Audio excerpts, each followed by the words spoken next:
మనం చుక్కకూర తీసుకొని చుక్కకూర పప్పు వేసుకున్నాం కదా. ఈరోజు అయితే తోటకూర మస్తుగా ఉంది. ఇదిగోండి ఈ ఒక్క కుండీలో తెంపాను, ఇంత వచ్చింది, బాగానే ఉంది.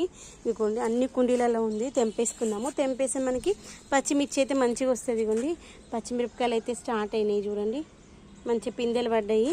అందుకని అన్ని కుండీలలో ఉన్నటువంటి ఈ తోటకూరని అయితే మంచిగా తెంపేసుకున్నాం. వేళ్ళతో సహా తెంపేస్తున్నాను. ఇలా పెద్ద పెద్దగా ఉన్నాయి తెంపేసాము. తర్వాత మళ్ళీ చిన్నగా ఉన్నాయి వచ్చేస్తాయి. ఈ వేళ్ళు కట్ చేసి ఈయన కిచెన్ కంపోస్ట్ బిన్లో వేసేసుకుందాం. ఇలా బిన్స్ ఉన్నాయి కదా, ఈ బిన్స్లో వేసేసుకుందాం. ఇప్పుడు నీళ్ళు పోసినాక పీకితే మంచిగా ఈజీగా వస్తుందని. ఎంత మంచిగా ఉంది అసలు, లేతగా ఇలా ఫ్రెష్గా ఉన్నప్పుడు మనము కర్రీ చేసుకుంటే ఎంత బాగుంటుందో.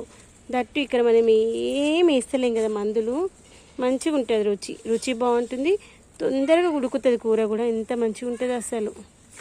ఇక చూడండి ఎంత మంచిగా ఉందో.